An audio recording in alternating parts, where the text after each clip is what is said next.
Now we want to work with, we're working with the change in the nature of time and space, and we anchoring our work through the way in which, in a holographic way, in a holographic sense, energy flows through the body.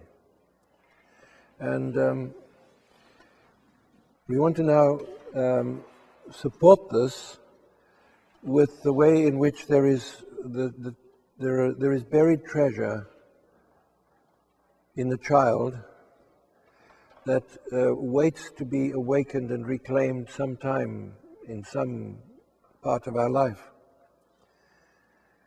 Now, the way the treasure is buried, from this way of looking, there are other ways of looking and so on. From this way of looking, the way the treasure is buried is deep within the abdominal area, a little bit more with a descending colon, and but it's very much in the abdominal area. It is an unconscious, pre-verbal compensatory process, and it is possible then to link somewhere within the abdominal area. It's usually a little bit to the left-hand side, and it flows through wherever it flows. It will often flow up through the spleen and the heart, but it flows in a way that links to what we call a childhood incident, and this is an incident.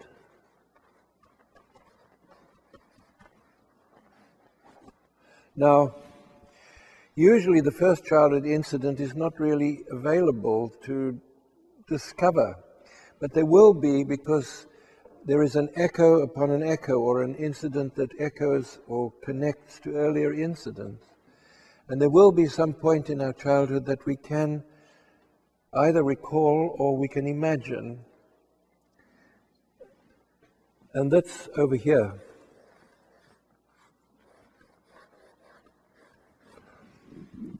Now, as we begin to allow the energy to flow from what we call the occluded memory, the deep, actually it's deep unconscious. It's not logical, it's not rational, it's purely instinctive adjustment, compensation. It doesn't stop us. Here we are. It's not a terrible, horrible thing, hopefully.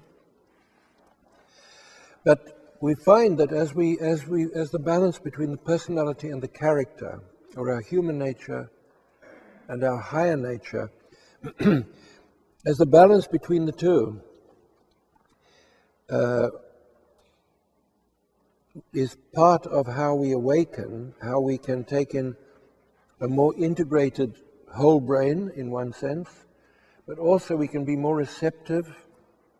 I would call it inspirationally, but I would say we become a bit more intelligent than we thought we could be, or we just function more capably. This kind of unconscious governors, you can put a governor on an engine of a car. You put it on lorries so that it cannot go faster than a certain speed. The governor is like a lock on how far you can put juice into the engine. And there are governors from childhood, as it appears, that inhibit the capacity of going further or deeper or more fully as a human being, as a whole human being. Now, I don't personally I like all the conspiracy stories and all the implants and all these things like that, and you can have a great time with that. But we don't need to go there. We can work in a much, what I call a clinically hygienic, psychic hygienic environment. Those environments are not so hygienic, I think. And as we begin to work with this, we should experience a flow which takes us right into the energy of the brow chakra, somewhere in the brain, somewhere energetically in the brain. And as we get the feedback, there is a dissolving of these governors, of these clamps in a way that restrict how far we can put the pedal down.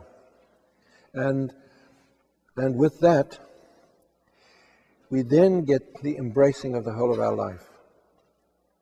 We get an embracing of it. And all right, you have to love yourself, and you look in the mirror and you think, no, I don't. And you can look at somebody else and say, I love you, but you want them to say, I love you even more. And so I always I don't know, I see a cartoon which I saw years ago, but it's remained on my wall, where two people are talking and the one says, do you love me? And the other says, yes. And this goes on for about 15 little squares. Do you love me? Yes. Do you love me? Yes.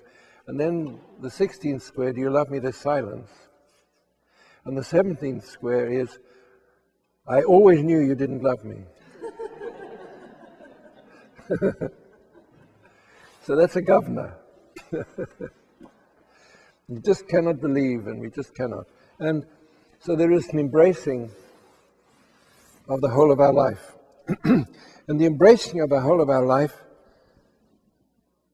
I think, is like St. Francis embracing the leper, actually. Because the leper is the unclean and everything. And according to the deeper story, he certainly didn't embrace the leper first time out.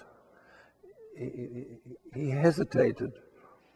And, and then he sort of said, go on, I'm taking care of this. And so the Almighty encouraged him.